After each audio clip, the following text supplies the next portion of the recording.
Good morning friends. आशा है कि आप लोग अपनी तैयारी में पूरे ज़ोर शोर से लगे होंगे, क्योंकि अब परीक्षा के दिन बहुत कम ही बचे हुए हैं। तो आज आइए हम लोग मॉडल सेट में समाजशास्त्र का मॉडल सेट देखेंगे। और एक आप लोग से गुजारिश भी है और अनुरोध भी है कि आप लोग यार वीडियो को लाइक नहीं करते हो, कमेंट भी नहीं करते हो। कमेंट किया करो यार। और हाँ, इसका पीडीएफ चाहिए तो कमेंट बॉक्स में यस लिख करके मुझे भेजना, मैं पीडीएफ भेज दूंगा। और बाकी अब आगे के देखते हैं हम लोग। तो जैसा कि सभी सब्जेक्ट में है, 80 मार्क्स का एग्ज़ाम है, 3 घंटे का पेपर है ये। और ये कुल प्रश्नों की संख्या 52 है, जिसमें 1 से 30 प्रश्न आपके 1 अंक निर्धारित किए गए हैं और 31 से 38 प्रश्न है जो 2 अंक है। पर करना इसमें 6 प्रश्न ही हैं।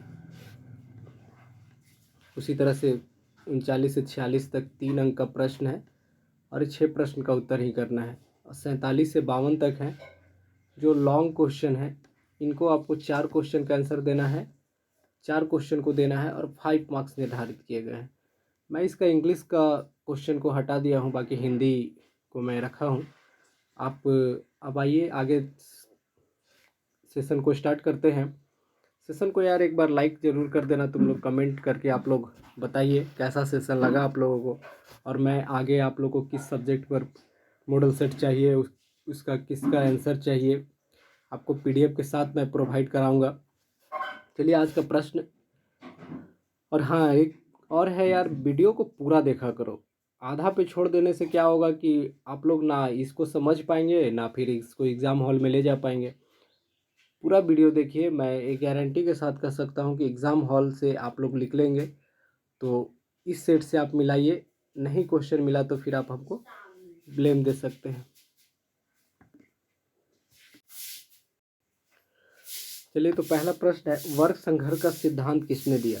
तो वर्ग संघर्ष का सिद्धांत किसने दिया? Karl Marx. इसका आंसर ए, कार्ल मार्क्स को। दूसरा प्रश्न है, सब भारत का सबसे बड़ा जनजातीय समूह कौन सा है? देखिए, भारत का सबसे बड़ा जनजातीय समूह पूछा है तो ये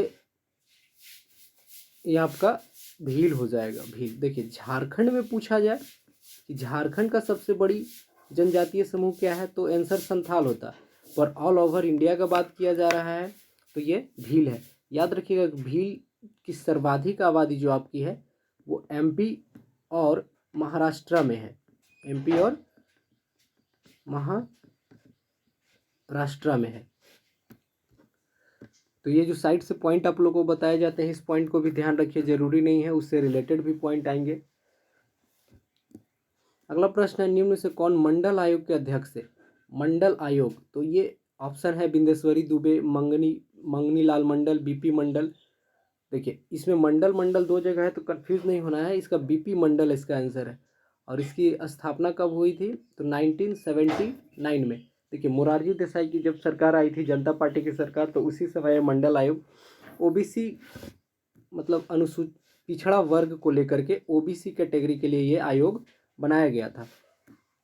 आगे देखेंगे, आदिवासी महासभा एक संगठन था या संगठन है, ये किसका है?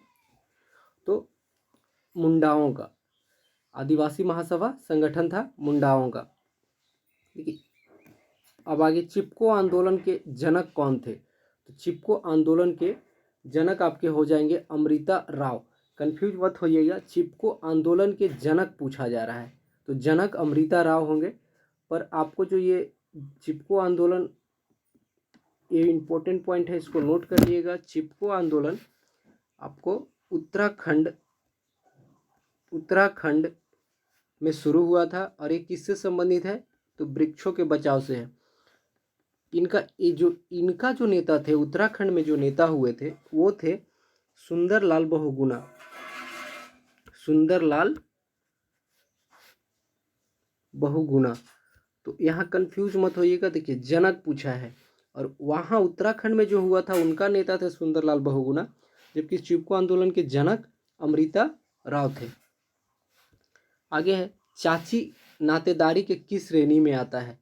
तो ये द्वितीय श्रेणी में आता है। देखिए, प्राथमिक श्रेणी में कौन आ जाएंगे?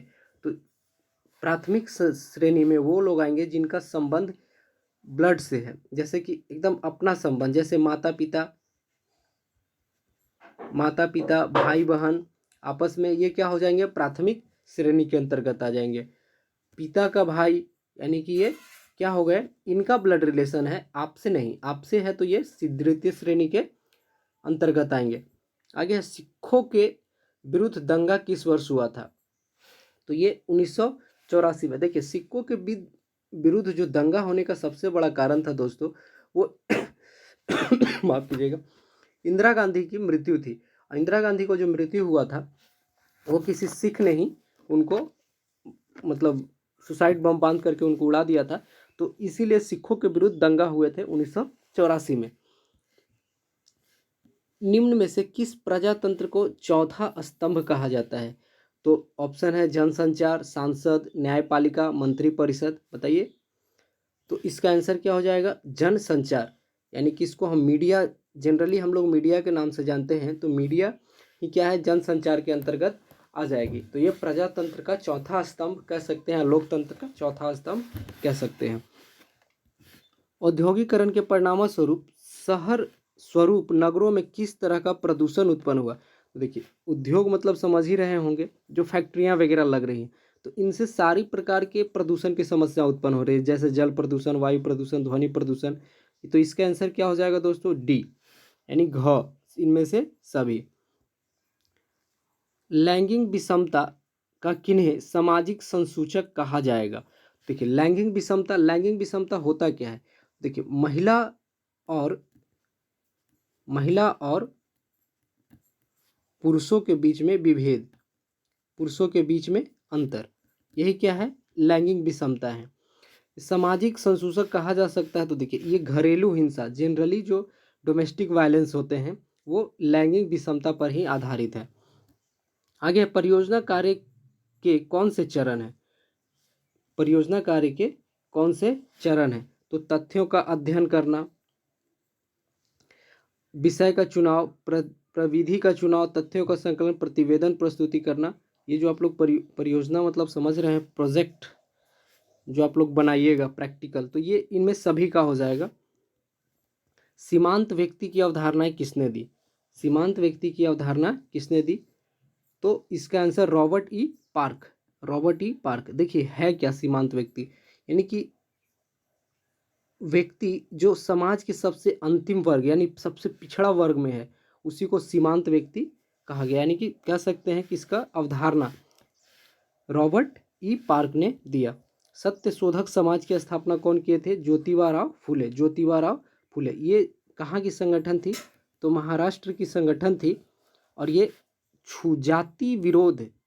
जाति विरोध से रिलेटेड थी ये, ज्योतिबा राव फुले, याद रखिएगा इसको। आगे है हरित क्रांति किस राज्य में ज़्यादा सफल रहा, हरित क्रांति किस राज्य में ज़्यादा सफल रहा, तो ये है पंजाब। अब आप लोग कमेंट में बताइएगा कि हरित क्रांति का प्रभाव सबसे ज़्यादा किस फसल पे पड़ा, और ये कब स्टार्ट किया गया था, और दूसरा क्वेश्चन है कि किस पंचवर्षीय योजना में इसको हरित क्रांति को लाया गया था, और तीसरा प्रश्न आपको याद बताना है कमेंट बॉक्स में, इसके नेता कौन थे, यानी कौन सा आदिवासी समाज मातृ प्रधान है, यानी कि जो मातृ प्रधान कहने का मतलब है कि जो घर की मुखिया होंगी वो कौन होंगी, कोई महिला होंगी। जैसे जनरली हम लोग के समाज में क्या होता है कि जो घर का मुखिया होता है वो पिता होता है या पुरुष होता है, इसीलिए उसको पितृ प्रधान समाज कहते हैं। पर जिस समाज में माता प्रधान है, यानी कि सारे फैसले माता ले रही हैं या फिर महिला ले रही हैं, तो वो मातृ प्रधान कहलाता है। तो ये किस जनजाति में है, तो याद रखिएगा गारो। और ये कहाँ की जनजाति है, तो मेघालय की ये जनजाति है। यकीन मानिए दोस्तों, अभी तक समाजशास्त्र से रिलेटेड मैंने नहीं देखा है वीडियो कोई भी अपलोड कर रहे हैं, सबको अपना व्यू बढ़ाना है, ऐसे छोटे सब्जेक्ट पर कोई ध्यान नहीं देते हैं जनरली। तो आप लोग इस चीज़ को ध्यान में रखिए और लाइक सब्सक्राइब कमेंट वगैरह किया कीजिए यार, कैसा वीडियो लग रहा है आप लोग को, इतना मेहनत किया जाता है आप लोग के लिए।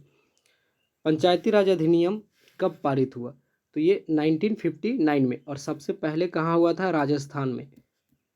राजस्थान में कब हुआ था? तो 2 अक्टूबर 1959 में ये राजस्थान के नागौर डिस्ट्रिक्ट में हुआ था।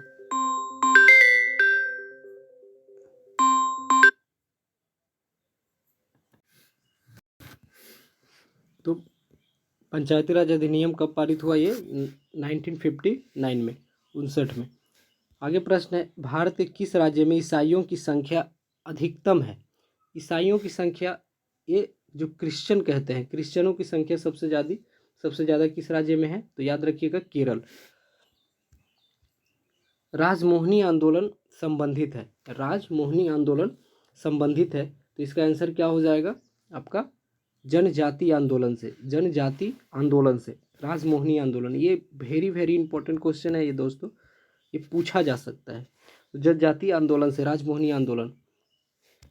उपनिवेशवाद का संबंध है, ऑप्शन है पूंजीवाद, समाजवाद, साम्यवाद और साम्राज्यवाद। देखिए उपनिवेशवाद होता क्या है, तो पहले इस चीज़ को समझिए कि उपनिवेशवाद क्या होता है।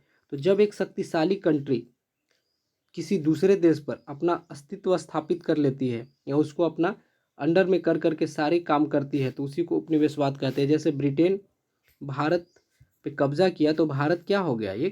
भारत एक उपनिवेशिक कंट्री हो गई। किसके लिए? ब्रिटेन के लिए। तो उनका जो मूल अस्तित्व होता है साम्राज्य विस्तार करना, साम्राज्यवाद से। आगे, किसने कहा जाति एक बंद वर्ग है? मतलब कहा गया है कि जाति, देखिए इससे 2 क्वेश्चन पूछे जाते हैं। जाति क्या है? तो एक बंद वर्ग है, यानी कि इसके अंतर्गत ही जाति आते हैं। और एक पेशा क्या है? तो पेशा आपका खुला है, पेशा आपका खुला हुआ वर्ग होता है, पेशा आपका खुला हुआ वर्ग। तो हम लोग समझ रहे थे दोस्तों कि जाति एक बंद वर्ग है। इसका कहने का मतलब है कि दूसरा व्यक्ति इस जाति में प्रवेश नहीं कर सकते हैं, यानी कि जो जिस जाति के हैं वो उसी जाति के होंगे। और एक होता है पेशा, पेशा खुला हुआ होता है, यानी कि कोई भी जाति के लोग किसी भी पेशा को अपना सकते हैं। जैसे उदाहरण के तौर पे देखिए तो कोई निम्न वर्ग के व्यक्ति हैं, मान के चलिए हम कुछ भी ले सकते हैं, जाति सूचक शब्द प्रयोग कर रहे हैं उसके लिए, कोई अब दिल पे मत लीजिएगा। जैसे मान के चलिए कोई एक दास कैटेगरी के हैं, तो वो चाहेंगे तो वो डॉक्टर बन सकते हैं, पर यदि कोई उच्च कैटेगरी के ब्राह्मण ही क्यों ना हो और यदि वो उस लायक के पढ़े नहीं है तो वो उस पेशा को धारण नहीं कर सकते हैं। तो 2 क्वेश्चन यहाँ से पूछा जाता है। एक पूछा जाता है जाति एक बंद वर्ग है, तो ये कथन किसका है? तो मैकाइवर का। तो समझ पाए होंगे कि बंद वर्ग क्या होता है और पेशा खुला वर्ग कैसे है। आगे है सूचना का अधिकार, सूचना का अधिकार अधिनियम कब पारित हुआ? तो इसको याद रखिएगा, ये 5 जून 2005 को, 5 जून 2005। आरटीआई इसी को कहते हैं, राइट टू इन्फॉर्मेशन। इसके तहत आप किसी भी विभाग के या किसी भी कर्मचारी के आप या इवेंट प्रधानमंत्री तक के आप जो भी सूचना जमा करना चाहते हैं आरटीआई लगा करके उसको प्राप्त कर सकते हैं। आगे है राष्ट्रीय जनसंख्या नीति। देखिए सबसे प्रथम बार राष्ट्रीय जनसंख्या नीति कब लाई गई? तो इसको याद रखिएगा 1975 में लाई गई थी। राष्ट्रीय जनसंख्या नीति कब घोषित की गई? तो ये 2000 ईस्वी में घोषित की गई है। आगे तक चिपको आंदोलन संबंधित है, तो ये तो बताया मैंने पहले ही एक्सप्लेन कर चुका हूँ। वृक्षों से संबंधित है। सांस्कृतिकरण की अवधारणा देन है, ये किनकी देन है? तो इसका आंसर एम.एन. श्रीनिवासन। आगे है मंडल आयोग की स्थापना कब हुई? तो ये 1979। भारतीय संविधान में अनुच्छेद 334 का संबंध किससे है? तो ये अनुसूचित जाति और अनुसूचित जनजाति के आरक्षण से। आगे है क्रिएशन ऑफ पेट्रार्की नामक पुस्तक, ये किताब का नाम याद रखिएगा, इसके राइटर कौन है? तो एम.एन. श्रीनिवासन। बलवंत राय मेहता समिति अनुशंसा किससे संबंधित है? तो ये पंचायती राज, इन्हीं के आधार पर ये इनका याद रखिएगा, बलवंत राय मेहता समिति। ये त्रिस्तरीय पंचायत का बात करते हैं, ग्राम स्तर पे, जिला स्तर पे और ब्लॉक स्तर पे। तो इनकी स्थापना कब हुई थी? तो याद रखिएगा 1977 में बलवंत राय मेहता कमेटी की गठन हुआ था। आगे है सीमांतीकरण किस प्रक्रिया को कहा गया है? किस प्रक्रिया को कहा गया है? तो ये क्या है? एक प्रकार का नकारात्मक प्रक्रिया है। युवा संगठन पाया जाता है, युवा संगठन पाया जाता है, तो ये जनजातीय समूह या आदिवासी समूह कह सकते हैं, उसमें युवा संगठन। देखिए कुछ नहीं है, जैसे कि स्कूल वगैरह होता है ना, तो इन लोगों का एक अलग, जैसे युवाओं को, बच्चों को वहाँ पढ़ाने का, सिखाने का, बहुत सारे चीज़ें आदिवासी अपने समाज के बारे में बताते हैं, तो ये वही है, युवा संगठन कहलाता है। अब बाकी के प्रश्नों को देखें तो जैसा कि सब पता ही है आपको कि 6 प्रश्न है जो 2 मार्क्स के हैं, 12 अंक दिलाएंगे। लघु उत्तरीय प्रश्न है, जैसे सांप्रदायिकता से आप क्या समझते हैं, क्षेत्रवाद क्या है, जाति पूर्वाग्रह से आप क्या समझते हैं, पितृसत्तात्मक समाज से आप क्या समझते हैं। आगे प्रश्न है भूमंडलीकरण के बारे में चर्चा करें, परियोजना कार्य का क्या अर्थ है, दबाव समूह का वर्णन करें, उपभोक्तावाद समझाएं, नगरीकरण की परिभाषा दें। अब यहाँ से 3 अंक का प्रश्न है, नगरीकरण की परिभाषा दें, भारत में नगरीकरण के सामाजिक परिणाम की विवेचना करें, कुलीन किस वर्ग से आप क्या समझते हैं, दलित आंदोलन के परिणामों की विवेचना करें, प्रवास से क्या समझते हैं, परिवार के प्रमुख प्रकार। इस तरह से देख सकते हैं, क्षेत्रवाद पर प्रकाश डालें, संस्कृतिकरण क्या है, बाजार एक सामाजिक संस्था। यानी कि सारे प्रश्न कराए जाएंगे सब्जेक्टिव। इसके बाद मैं सब्जेक्टिव का वीडियो ही लेकर आऊँगा, पर उससे पहले आप लोग कमेंट में बताइए किनको किनको सब्जेक्टिव का वीडियो चाहिए और किनको पीडीएफ भी चाहिए। पीडीएफ जिनको चाहिए वो कमेंट में यस लिखे, मैं उनको पीडीएफ प्रोवाइड करा दूंगा। और यार लाइक सब्सक्राइब किया करो, कमेंट वगैरह किया करो, इतना मेहनत करके लाते हैं। चलिए ठीक है, बाकी ऑल द बेस्ट।